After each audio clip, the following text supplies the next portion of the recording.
February sounds like a good time to go for a hike in the mountains of Colorado, right? Watch the snow cover the landscape, take in the sights of the snow-covered mountaintops. Get lost in a snowstorm with 5 other people you barely know. Use up all of your supplies until you're starving and looking at the guy next to you like they're a cartoon turkey drumstick on legs. Sounds like a good time to me. And that's what happened in 1874 when Alfred Packer led a group of 5 men into the mountains. So, what happened? I'm Andrew, and this is History's a Disaster.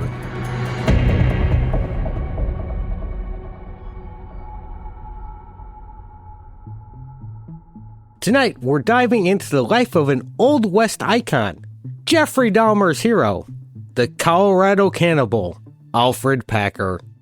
And tonight's episode is brought to you by the Long Pig Sausage Company. The Long Pig Sausage Company is back with their take on an American classic, Rocky Mountain oysters, with their very own Colorado oyster.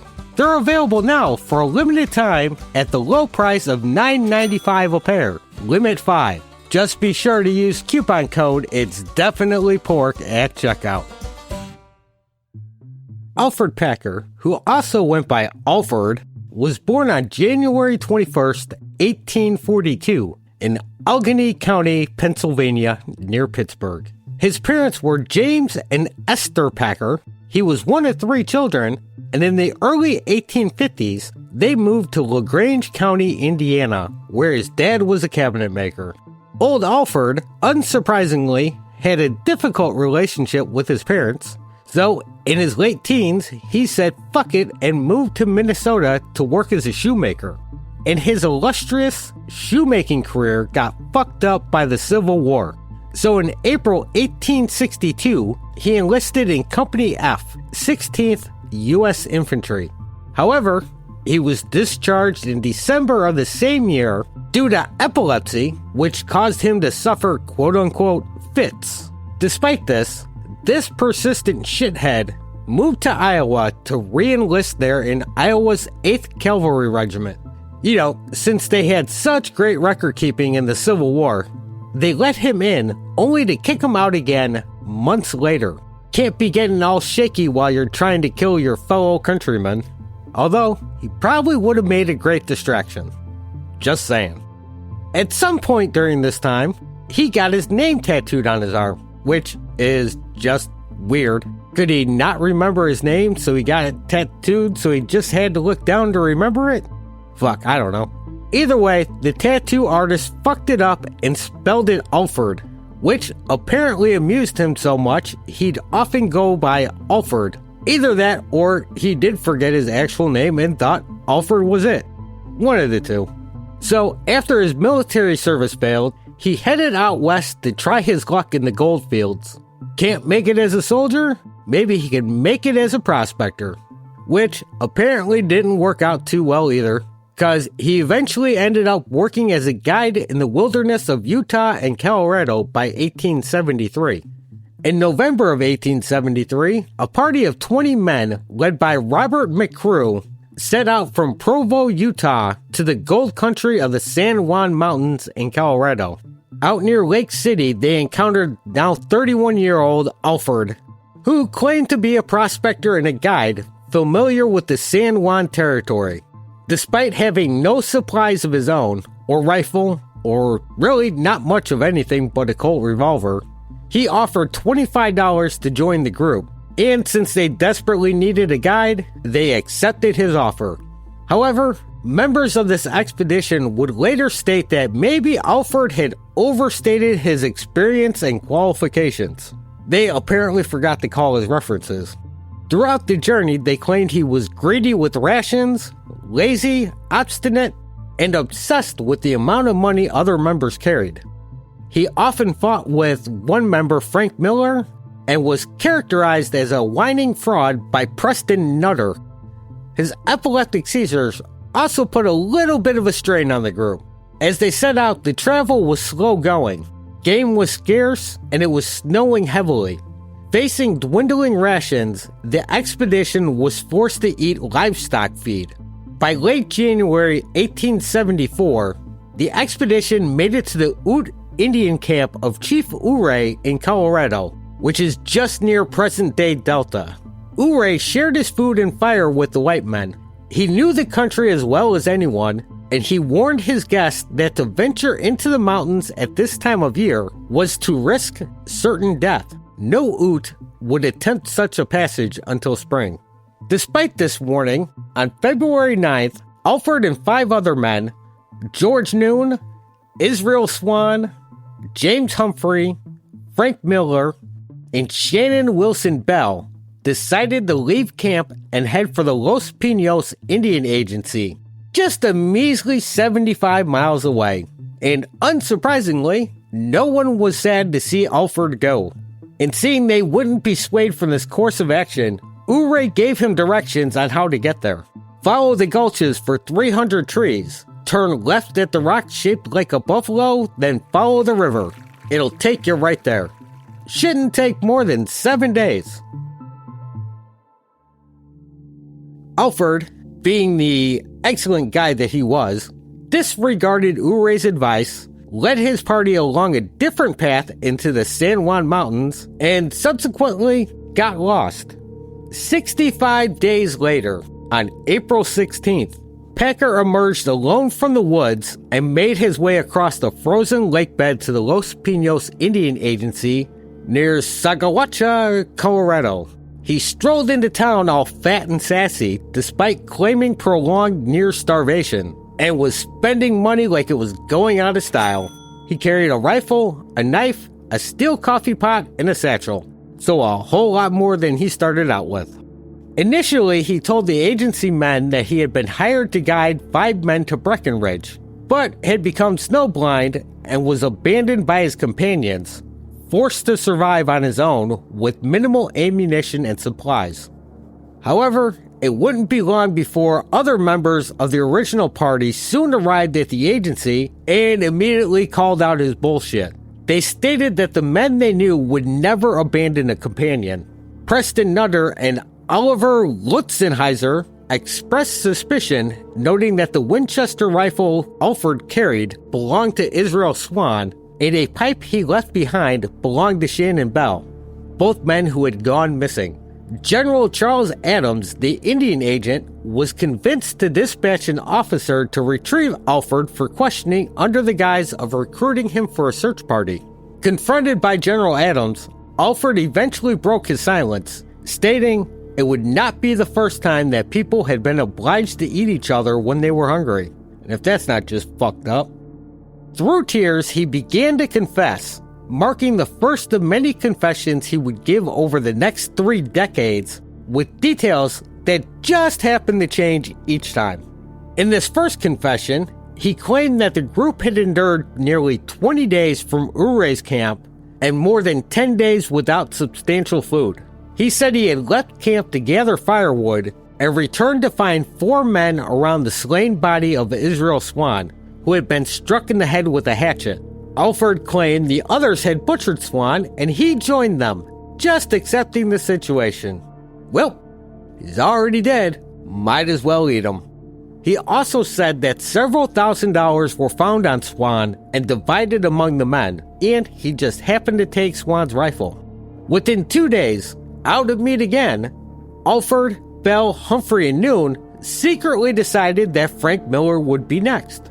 Alfred confessed that Miller was chosen for his soft flesh and was killed with a hatchet blow to the head while picking up wood.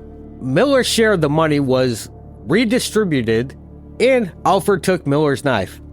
And it's kind of funny how he kept something from everyone, almost like he was collecting trophies. Or maybe it's because his dumbass came into the woods with nothing. Whatever.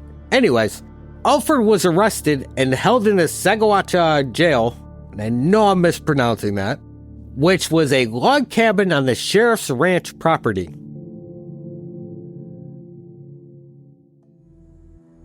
Months passed without evidence or bodies, and no formal charges were lodged against him other than an attempt on Lutzenheiser's life.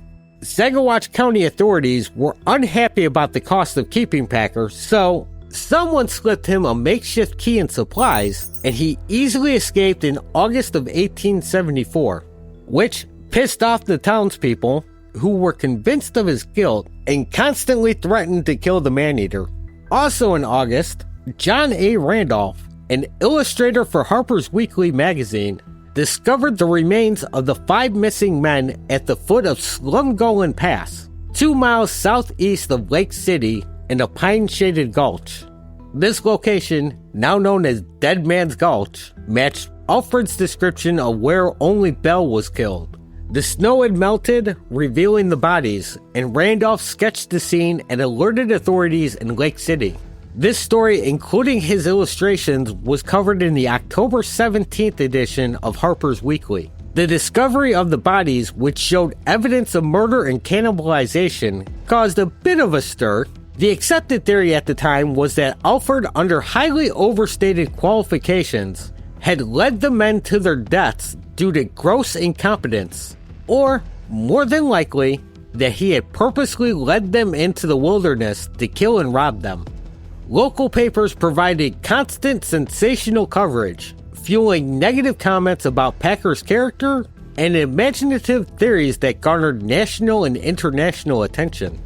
Alfred remained at large for 9 years, living under the alias John Swartz in Fort Fetter, Wyoming, which was pretty easy to do up until here very recently. You could up and move a few towns over, claim to be someone else, and no one would ever know the difference. Unless, of course, you have the misfortune of running into someone who knows the real you, which is what happened to old Alfie here on March 11th, 1883. Jean Frenchy Cabazon, an original member of the Utah Mining Party who was smart enough to stay at Chief Ouray's camp, ran into Alfred.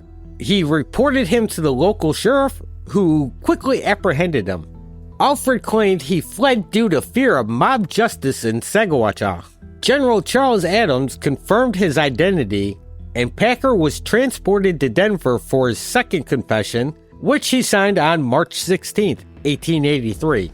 In this second confession, he changed his story. He claimed that after 20 days from Ouray's camp and 10 days without substantial food, James Humphrey died of exposure.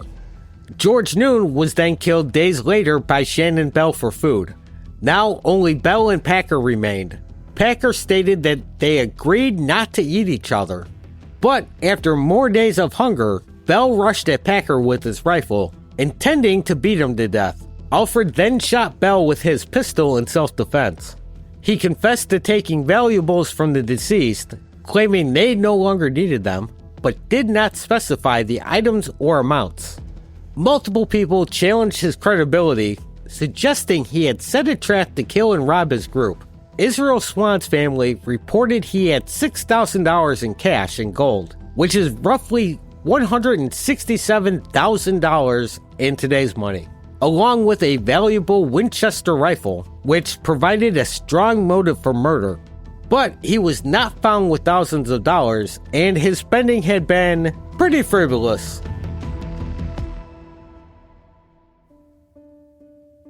Since the crime occurred in Hinsdale County, Packer was sent to Lake City for detention and prosecution. His first trial began on April 6, 1883 in Lake City. The prosecution argued that Alfred's perilous journey with minimal supplies was a premeditated plan to kill and rob the men. Alfred pleaded not guilty. After a 7-day trial, he was found guilty of the murder of Israel Swan and sentenced to death by hanging, scheduled for May 19, 1883. Swan's death was presumed to have occurred around March 1st, and his remains showed signs of a struggle, while the others appeared to have been killed in their sleep. Alfred would turn around and win an appeal, and his murder conviction was overturned on October 30th, 1885. There was something with the murder charge at the time not being legal, or there was some bullshit. A second trial was held in Gunnison in April of 1886, following a change of venue granted by the Colorado Supreme Court due to perceived prejudice in Lake City. Alfred again pleaded not guilty. On June 8, 1886, After a swift trial, he was convicted of 5 counts of voluntary manslaughter and sentenced to 40 years in prison. He got 8 years for each count, which was the maximum allowed.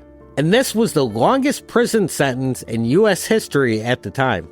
When Alfred took the stand, he maintained his second version of events and requested a 40-year sentence only for Shannon Bell's death, which he claimed was in self-defense. This request was denied, and he was sent to the Cannon City Penitentiary. He would file 5 appeals, which would all get denied. He wrote letters to newspapers claiming unjust conviction by an unfair system and small-minded people. But in June 19th of 1899, the Colorado Supreme Court upheld his sentence. Despite this, he would be paroled on April 8th, 1901, after serving only 18 years of his 40-year sentence. His release was largely due to a campaign spearheaded by his old acquaintance Dwayne Hatch, and later by Polly Pry, a reporter for the Denver Post. Pry had portrayed Alfred as a common man, a victim of circumstances, forced into cannibalism to survive, who was crucified for violating civilized sensibilities. Her stories about him generated public support, leading to petitions to Colorado Governor James B. Orman, who would ultimately relent, and his last official act before leaving office was to parole Alfred, with the agreement that he would not profit from his story, which led Packer to hold deep respect for Pry, referring to her as his liberator.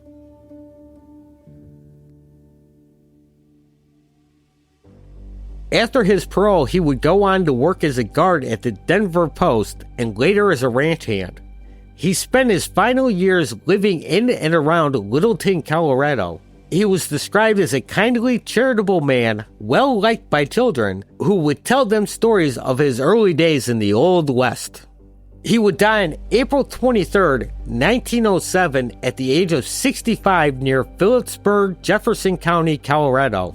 His cause of death was cited as senility, trouble, and worry, which is kind of a fucked up cause of death, but clinically it would be described as he had a stroke. His dying words, according to the Littleton Independent, were, "I'm not guilty of the charge." Whether that's true or not, hell, I don't know. Packer was interred in Littleton Cemetery. His grave was marked with a veteran's tombstone listing his original regiment, a replacement for an original marker that was stolen. He was never successful in obtaining an official state pardon for his crimes. In 1973, the Cemetery Association cemented over his grave to deter grave robbing and vandalism. In 1989, James E. Starrs, a forensic scientist and law professor from George Washington University, led a team that exhumed the victims' remains for modern forensic analysis, which ended up providing new insights. Their findings showed cut marks on bones, confirming systematic butchering with a sharp implement. Skull fractures were consistent with hatchet blows from behind or above. No defensive wounds were found, suggesting the victims were attacked while unaware or unable to defend themselves. Nutritional analysis indicated prolonged starvation before death, which is kind of crazy. I don't know how they figured this shit out, since they had to have just been bones by now. Paramortem trauma, which is injuries at or near time of death, proved murder rather than scavenging of already dead bodies. Like I said, I don't know how the hell they figured some of this shit out. Like the cut marks on bones and skull fractures, yeah, that makes sense, but they're skeletons by now, right? It's been over 100 years. I don't know. Fucking forensics. More recently, David Bailey, curator at Grand Junction's Museum of Western Colorado, tracked down a Colt revolver found at the Packer site with 3 of its 5 chambers still loaded. Using an electron microscope, his team compared samples from the lead in the pistol's bullets and lead from soil beneath Bell's exhumed body. The samples matched, supporting Packer's claim that he shot Bell. Whether or not this proves his guilt one way or another, I don't know. Personally, I think the truth is some kind of combination of all of his confessions. Really, I think he was just an incompetent guide that got 5 men killed and ate them to survive. I just can't buy into it being a premeditated attempt at murder and robbery. Just doesn't make sense. But maybe I'm wrong. Maybe he killed the 4 men in their sleep and Bell woke up. Alfred would have had to shoot him then, because I doubt even in their weakened states that Alfred could have taken another man down by himself. But who knows, the truth died with Alfred Packer in 1907.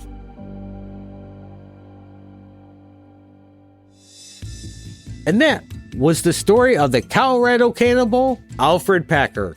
Thanks for listening, and if you liked the show, please consider leaving a rating or review on your app of choice. And you can reach out to the show at historiesadisaster@gmail.com with questions, comments, or suggestions, as well as following the show on social media like Facebook or Instagram, a few others, TikTok, YouTube, whatever. And share the episode. Your friends will love it. And take care of yourself out there. Chase that dream. Live for today, because tomorrow is never guaranteed. Thanks and goodbye.